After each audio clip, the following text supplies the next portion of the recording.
Hi, I'm Emily Cook. I am part of the Education Services team here at Bluum, and I'm with my partner in crime, Justin Challoner, who leads our device category. And today we wanted to take some time to chat and talk about kind of what we're hearing out in the market and some of the creative solutions that districts that we work with are using to help sustain their device programs amid a wild funding cliff. So this video is going to provide some actionable steps that you can take in order to make the most of your technology budget. So one of the major things we've been hearing from districts is there's a make it work mandate out there. And if you've been lucky enough not to hear this is when IT departments are under pressure to make existing technology work despite growing needs and shrinking budgets. This often means extending the life of devices beyond the expected lifespan or finding a cost-effective alternatives.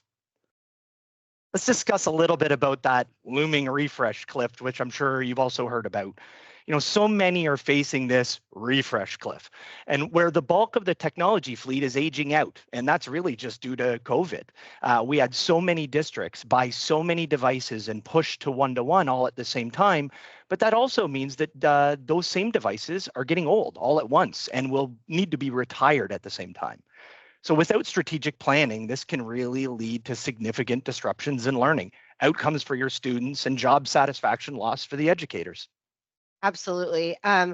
There was a recent article from Built In that said that 75% of teachers acknowledged that technology had significantly improved student academic performance. And so it's wild now that we're in this position where we're trying to figure out how can we sustain those investments, even though there is such clear evidence on the critical role that technology plays in modern learning. So our biggest suggestion when it comes to kind of understanding the environment that you're working within and making great sustainable choices going forward is, to your point a moment ago, it's really about strategic planning. We recommend that districts participate in a holistic assessment before the purchase of any new devices or any technology infrastructure. That really helps you understand the current technology landscape and identify where do we have some opportunity to take advantage of some cost-effective solutions. So that planning for future technology is absolutely critical. It will ensure a smooth transition and continuous access to modern devices. So working with Bluum is one way that you can do this. It's also something that districts can do on their own, of course, right? Getting a technology leadership team together and building out your goals and your vision and figuring out, what are going to be those key priorities going forward. Really understanding your priorities is going to be the best way to take those next steps into this difficult economic environment. Justin, I would love to hear from you. What are some of the actionable strategies that you're hearing most often that districts are taking when they are trying to sustain their current programs? Yeah, Emily, absolutely. So we're seeing a lot of different strategies out there today, and it obviously varies depending on district, but we're seeing some districts really start to tier their devices based off of grade level.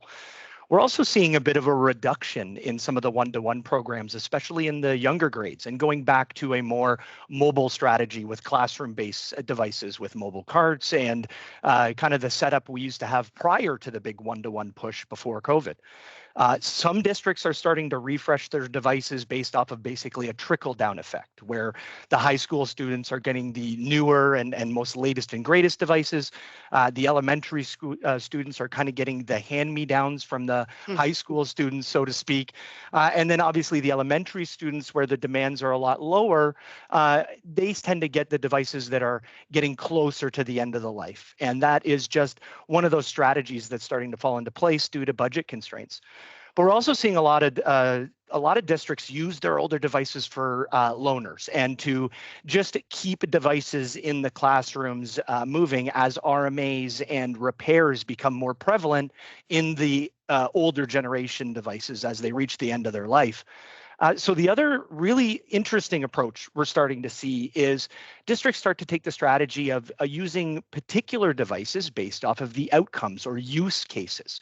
So we're seeing devices that would typically maybe be used for an elementary grade be used in the high school grades because the demand levels in that particular grade or in that particular classroom just don't need anything that's latest and greatest and higher end. So we're seeing a much wider, I would say, spread of different devices being used in different situations, but based primarily purely off the demand for processors and feature spec. Yeah, I think that idea of really stretching every single dollar and getting the most out of every dollar spent is definitely all that we're hearing about right now.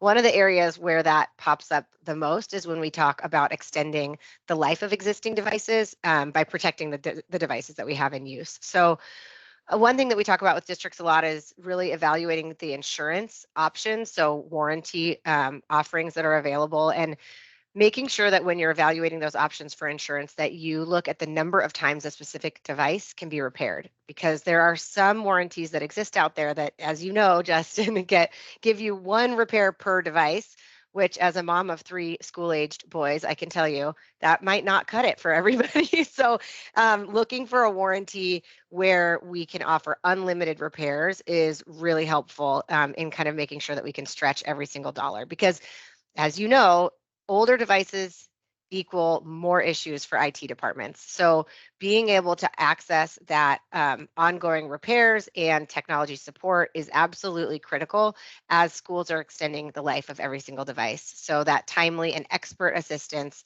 ensures that issues are quickly resolved, maximizing device longevity and less disruption for students and educators in learning.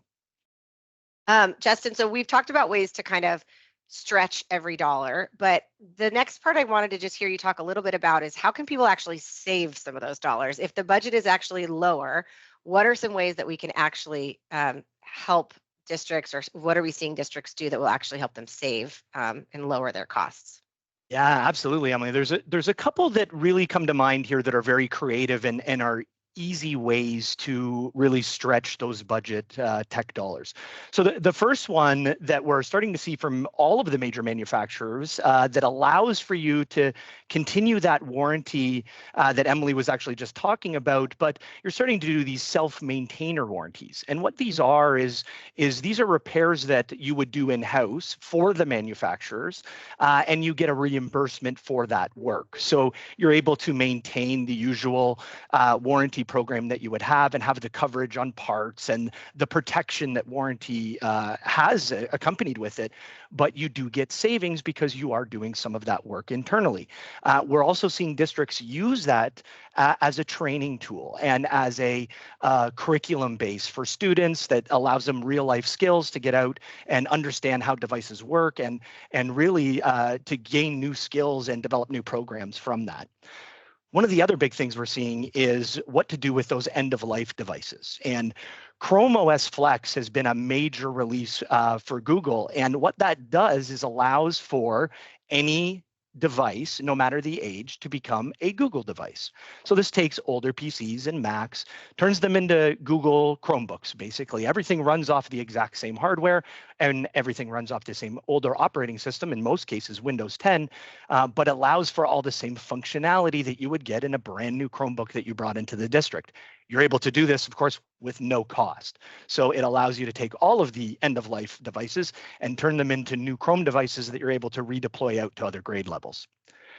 So those are two easy ways, but one of the most popular ways we're starting to see now is the use of refurbished computers. And many know this as kind of renewed computers. And if you're not familiar with this, the best analogy I could really give you is the car analogy. So if you have a teenager and that teenager needs a car to get to work, you can go to the dealership, buy a brand new car. That brand new car will carry that brand new price. In the other side of the dealership, you're going to see off-lease cars or refurbished cars.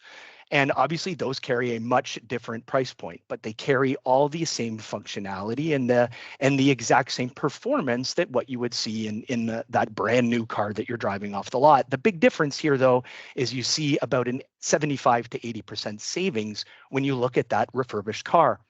And I think most parents would ask themselves, if my child just needs to get to work, will the refurbished car do the job the same as the brand new car? And I think most of us find that that answer is yes. And the same analogy plays its way into the device world. So we see devices today that will meet the needs, has the functionality, has the lifespan left to work within a school district, and we're able to bring those in at a significantly reduced price, allowing you to do other things with those budget dollars. There's another program called Open Box, and in this analogy, that is a car that got driven off the lot, got taken to the gas station, got filled up with gas, and then brought back to the lot. That car you're able to get for about 20 to 30% savings there, but it also carries that refurbished moniker to it. So these programs available from all major manufacturers and from refurbished providers out there allow for savings using the exact same technology as what you would be deploying brand new. And for something like a refurbished car coming back with 10,000 miles on it, these are things that have gone through 21-point inspections. They are guaranteed to work in the same level as something brand new. So ultimately, refurbished devices provide your school essential functionality and performance, but at a fraction of the price is what you would get brand new. Well, and I was just speaking with one of our clients yesterday about their recertified or refurbished computers and, asking what the teacher feedback was. And her response was they would never have known. There was no difference. So they decided to use the refurbished devices for their teacher devices to save a bit there. And she said they never would have known if she hadn't told them. And so I just think that's such a stamp of approval. And we hear stories like that all the time. There's a specific school district that saved 30% of their technology budget by integrating refurbished computers. So they were able to reallocate those funds to networking and physical security, which were other needs that they had. And so I just think there's such an opportunity there, but I think people don't know, or they have kind of a misconception about what it could be. And I'm sure there, can be downsides. I know that there are other partners that do refurbish that don't have the same track record that we do. And so just really important for people to understand what's available there. Yeah, Emily, it's the best feedback I get, or the most common feedback I get that is, I wish we got into this earlier. I wish we understood that this was an option for us. And it's very powerful when you do go take a look at those types of solutions, because it just allows for so much more with your budgeting, but also with so many other things, with things like service and all of the other things that go around a device and not just the device itself. 100%. And I think another kind of creative solution that fits into that category is leasing.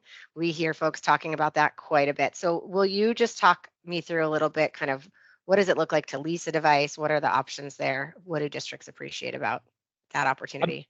Yeah, absolutely. So leasing is becoming more and more prevalent, and obviously this is mostly due to budget constraints and that let's say that cliff that is coming down the road here. What leasing allows for is for controlled and predictable budget planning.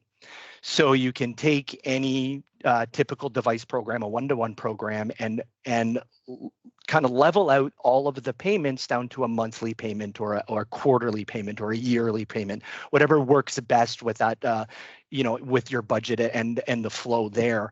But what it does is allows for these large purchases that most districts do have looming, and spreads them out over long periods of time, making them more manageable.